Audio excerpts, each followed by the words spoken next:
전체로 집단 상담 같은 거. 가정적으로도 다 무엇인가에 지금 이렇게 환경들이 그렇게 좋지 않다라고 이야기를 하는 경우들이 많기 때문에 최저위기에 있는 청소년들은 거의 만나기가 좀 어려운 것 같고요. 거의 2단계, 3단계, 4단계 그 다음에 제가 이제 직접 만나는 친구들은 실질적으로 그런 위기 상황에 노출이 되었고 그런 비행의 부분들을 하다가 이제 저희 같은 멘토나 상담자들을 만나서 활동가들을 만나서 자신에 대해서를 좀 더 돌아보고 그것들에 있어서 좀 더 이제 다른 방향으로 자신의 삶을 좀 아끼고 좀 더 좋은 방향으로 나아가기 위해서 애쓰는 친구들이 있는 것 같습니다. 그리고 이렇게 위험성에 따라서 3가지 수준으로도 나누기도 하는데요. 자신이나 타인에게 심각한 피해를 주는 문제 행동. 제가 나중에 이후 시간에 청소년들에게 있어서 자살률도 굉장히 중요하지만 자살보다도 더 많은 수치를 가지고 있는 것은 죽을 마음은 없으나 스스로를 해야 하는 자해 행동들이 친구들에게 있어서 청소년들에게 있어서 거의 유행처럼 번지고 있습니다. 그래서 제가 만나는 친구들 가운데에 손목이나 이렇게를 보면 이렇게 상처를 내어놓은 경우들이 굉장히 많고요. 또 하나 조금 보시는 것 중에 불법인데 청소년들 사이에 소위 조금 논다 하는 아이들, 예전에는 그 문신, 소위 타투라고 하는 것이 그 조폭들이 과시의 수단으로 했다면 지금 친구들이 비행을 통해서 여러 가지를 통해서 돈을 모으게 되면 거의 가장 먼저 하는 것이 문신입니다.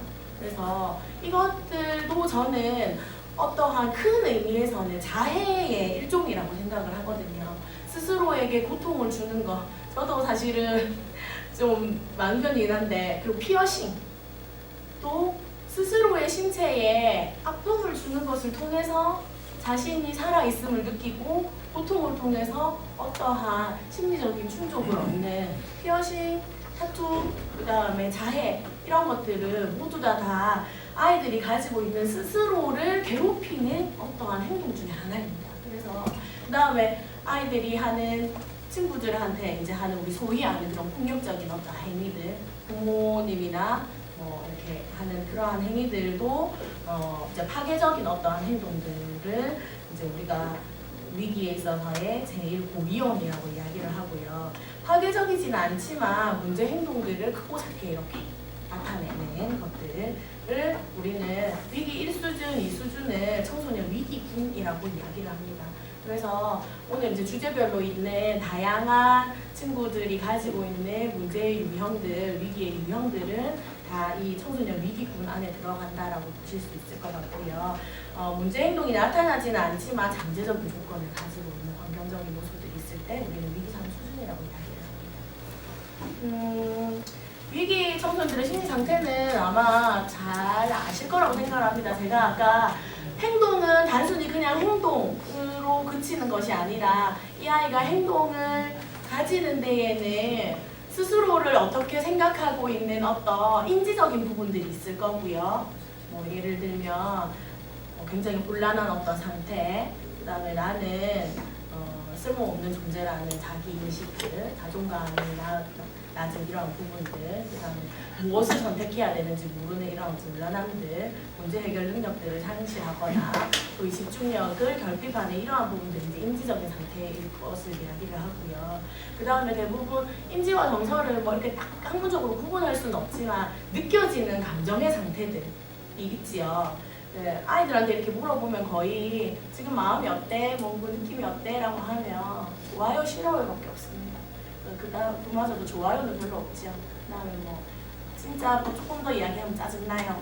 이 정도를 표현을 하는데 정서 상태 자체도 정서를 부정적인 것과 긍정적인 것으로 사실은 나눌 수 없다라고 이야기는 합니다. 왜냐하면 부정적인 정서 라는 감정 자체에 값어치를 매길 수 없다는 거죠. 소위 예전에 우리 남자는 태어나서 3번만 울어야 된다. 뭐 이러한 부분들. 근데 지금 현재도 청소년들에게 그런 것들을 강요하시는 부모님들이 있더라고요. 근데 슬픔은 슬픔으로 느낄 수 있고 기쁨은 기쁨으로 느낄 수 있는 감정을 오롯이 받아들여지는 경험이 있는 아이들이 똑같이 다른 사람의 감정에 공감을 할 수 있는 능력들이 생겨진다고 합니다. 그런데 유아기 때부터 자신의 감정 상태에 대해서 좋고 싫음은 값으로 울면 안 돼, 짜증을 왜 내? 라는 것들로 막아진 아이들은 자연스럽게 자신의 감정들을 억누를 수밖에 없고 그 억누른 것은 결국에 없어지지 않고 다른 어떠한 행동으로 나타날 수 있다는 것들이 이제 상담에서 이야기를 하는 이러한 그 문제 행동에 대해서 나타나는 이야기들인데 그런 것들로 봤을 때 아이들이 가지고 있는 불안함 혹은 뭐 짜증, 여기서 나오는 불편감, 피로함, 불확실성 이러한 다양한 것들에 대해서 충분히 그럴 수 있다라는 것들을 인정해주고 그 감정에 대해서 우리 많이들 들어보셨을 그 공감을 해주는 것들이 청소년들에게 있어서 너무너무 많이 필요하다는 거죠.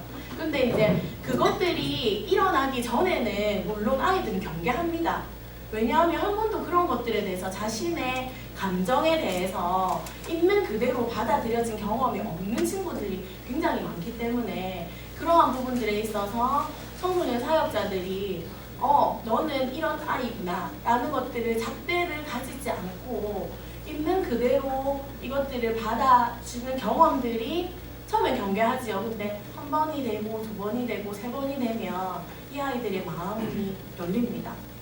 아까 그 은둔형 외톨이가 나오더라고요 라고 말씀을 우리 그 사회자님 해주셨는데 친구들이 그 과정 가운데에서 그 친구들과 함께 물론 과정이 쉽지 않습니다. 그 다음에 굉장히 그 유리와도 같아서 아이들이 그렇게 신뢰를 이렇게 했더라도 또 조그만한 어떠한 말 한마디에 토라져 버리는 것이 우리 그 청소년들이지만 그럼에도 불구하고 이 영혼들에게 한 번이라도 받아들여지는 경험, 한 번이라도 인정받는 그 다음에 그 인정이 그냥 타인의 인정으로서 그치는 것이 아니라 스스로와 화해한다고 이야기를 하죠. 스스로가 나 자신에 대해서를 어떠한 존재로 인식하는지에 대한 그 인식의 전환이 있어야 이 친구들의 그러한 위기 상황이 바뀌어지지 않나라는 생각들을 해보면서 이 부분에 말씀을 드리고요. 행동 상태는 아마 많이들 아실 건데 제가 이 위기 청소년들의 심리 상태 혹은 뭐 행동적인 것들을 왜 이렇게 말씀을 드리냐 하면 그 친구들을 만났을 때 물론 이렇게 말문을 닫고 말을 안 하는 친구들도 있지만 그런 이러한 상태들을 우리 선생님들께서 이렇게 체크해 보실 수 있을 것 같아요. 그래서 그러한 부분들을 한번 보시라고 이 부분에 말씀을 드렸고요. 네, 요거까지를 조금 보고 제가 시계가 있으나 또 시계를 보지 않고 도 열심히 또 떠들었네요. 위기의 진행 과정은 이렇습니다.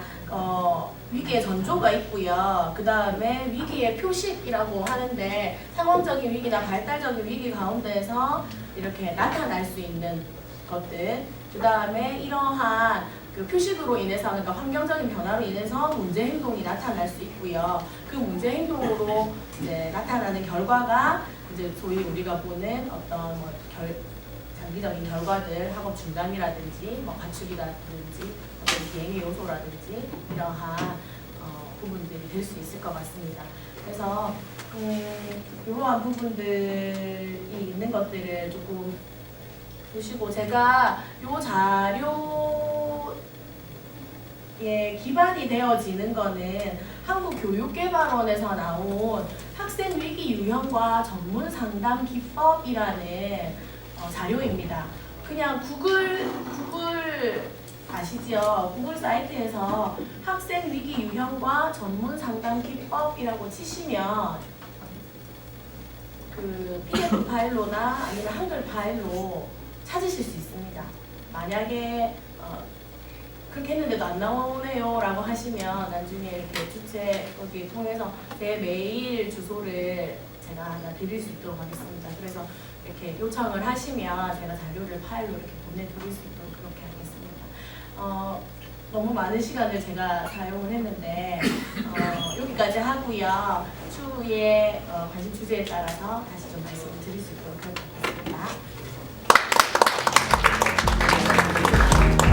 전체로 특단 상담하시면은 여기